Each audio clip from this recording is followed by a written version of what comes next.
Here are 6 ways that Jim Carrey could come back in Sonic 4. Now, obviously, huge spoilers for the end of the movie. So obviously, at the end of the movie, Eggman dies. Having a sort of redemption arc, sacrificing himself to save the Earth, kind of even beautifully paying off the first movie, in which he even makes a joke about not wanting to have any friends. Reiterating it again in this movie, all to realize he has a dear friend in Agent Stone. So he saves the Earth and sacrifices himself. But we all obviously want Jim Carrey and Eggman to come back. And Jim Carrey actually just confirmed he is willing to come back for Sonic 4. I'm definitely open.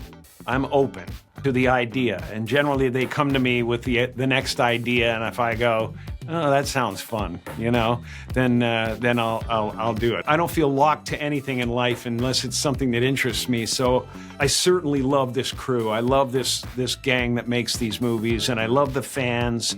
I think there's a lot of really great energy around it and great responses. And the fans jump in there and go like, how about if you do this?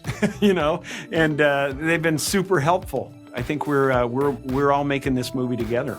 So here are 6 ways that he could. And this video is going to be split into 2 separate sections. The first is the way that this exact Eggman could come back, and the second half is going to be about how we could see a different version of Eggman, still of course being played by Jim Carrey. The first is pretty obvious, that Shadow could save him. The big takeaway of the second post-credit scene is that Shadow is alive. And considering the two of them form a sort of bond at the end of the movie, in their conjoined effort to save the Earth, I see no reason why Shadow couldn't try to save him as well, and that this Eggman could be wherever Shadow is right now. The second is that he could have been teleported somewhere else or somewhere else in time. The main reason being that we know that this gigantic space station was powered by chaos energy, and chaos energy is kind of wacky. So maybe that energy teleported him somewhere else in space, or possibly even different places in time. Maybe it teleported this version of Eggman into the future, and there he creates Metal Sonic for some reason. And this would also allow for Metal Sonic's origin to be similar to the games. This would also allow Gerald to be alive possibly, but that I think is the most unlikely. And the third is that it could be a clone. Around the second act of this movie, when Robotnik fires Agent Stone, he says while he's fired immediately, he wants him to stay on board until he could finally clone him, hinting that Robotnik has some sort of cloning technology, and if he does, it would make sense that he would have some sort of contingency that in case he died, a clone would be made. Especially considering he thinks that he has no kids and his Robotnik name ends with him. And they could do something funny where he's not an exact clone, allowing Jim Carrey to play a similar yet different version of Eggman still. Now those are all ways to keep this same Eggman. And honestly, I don't really want that to be the case. If Jim Carrey comes back, I want to see a different version of Eggman. Because this Eggman had a very satisfying arc, and had a sort of redemption in a sort of way. Maybe he didn't love the Earth, but he still chose to save it. Which I also think is the reason why people don't want Jim Carrey's Eggman to come back, because they don't want to ruin that arc and that character. But now transitioning into the second half of this video, let's talk about my 3 theories of how we could see a different version of Eggman. The first is the alternate timeline theory. Now based on the first post-credit scene, we know that Amy, Rose, and Metal Sonic are confirmed for Sonic 4, making it most likely that Sonic 4 is going to be Adaptive Sonic ZD. Now in the game, we actually see the same stages taking place over different points in time, being past, present, and future, dealing with different points in the timeline. And because of dealing with time and time travel, both in that game and also the Sonic franchise, I think that alternate timelines could be a factor. And with that, we could get alternate timeline versions of Eggman, possibly tied to versions that we've seen, specifically with the past and the present. We could see a version of Eggman who won in Sonic 1, absorbing all of Sonic's powers, or a version from Sonic 2 who took the Chaos Emerald and took over the Earth, or possibly a twisted version from Sonic 3, with one that chose to actually destroy the Earth, or maybe all 3 together, and we could have a multiverse of madness situation, or Council of Kangs and Reeds, having 3 Eggmen working together on screen at the same time.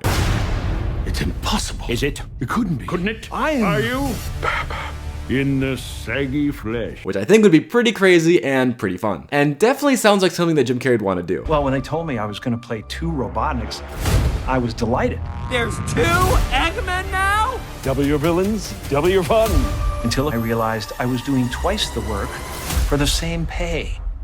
What? And coming off of different timelines, let's talk about the second theory, being that they could adapt Eggman Nega, aka Eggman Negative. Just as the name says, this is a totally negative version of Eggman. And it depends on different iterations, but he first appeared in Sonic Rush being an alternate dimension version of Eggman. But then in Sonic Rivals, it's revealed that he's a descendant of Eggman from the future. Like I said, he's negative Eggman. He's much more dapper and professional, yet also much more mean and actually intelligent than our normal Robotnik. And he's actually driven by his hatred of our Robotnik, saying that Eggman tarnished the family name with his never-ending defeat at the hands of Sonic. And I think this lines up perfectly with the end of this movie, as Eggman chooses to not be a villain and be a hero in that situation, and I think that Eggman Nega could take offense to that. And likewise, this could be tied to the origin of Metal Sonic, as is a futuristic version of Eggman, as he could use his futuristic technology to create Metal Sonic, sending him from the future back to the present, either to reclaim the Robotnik name after it was tarnished when our Eggman became a hero, or sending him after Sonic so that he could do what our Eggman never could, or possibly possibly even to avenge him. Regardless, Eggman Nega is a very fan favorite character, partially because of memes. Dr. Eggman!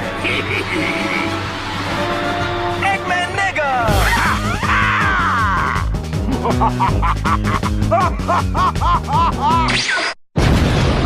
So it would honestly make a lot of sense to bring him into these movies. And I think it would actually make sense based on the setup of this movie, as Eggman goes into a whole spiel about he's the last in the Robotnik line, that it ends with him, when based on the lore of the games, it's not really so. So whether it be with someone he procreates with. Whoa!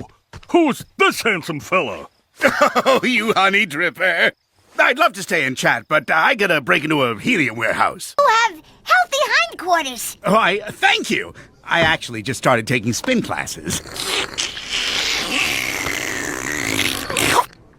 See that, Shelly? That's how a lady slurps soup from a bowl. Or through dozens of other cloning, we could see another descendant of Eggman. And now to a fan favorite theory, but one that I'm actually not that happy with. Let's talk about Neo Metal Sonic. Let me paint you a picture. The game is Sonic Heroes. Throughout the story, Eggman is the villain. He sends a bunch of robots after the heroes, and it's pretty typical to your normal Sonic story. However, the big reveal in that game is that the entire time, Eggman's actually been imprisoned, and someone's been impersonating him. That person is Neo Metal Sonic. Prior to the events of the game, Robotnik actually gives Metal Sonic an upgrade, making him stronger, giving him some sort of shapeshifting abilities, and a data collection upgrade. And through these upgrades, Neo Metal Sonic's personality changes, and because of that decides to impersonate Eggman. He imprisons him throughout the entire game, and collects data on all of Sonic and his friends, as he wants to become more powerful than everyone, becoming the Supreme Overlord. Doing and becoming the perfect version of both these characters. As Metal Sonic was originally built to be Sonic's superior, he's becoming even stronger than Sonic, while also doing what his creator never could, beating Sonic, becoming the best version of both these people. And that reveal and that character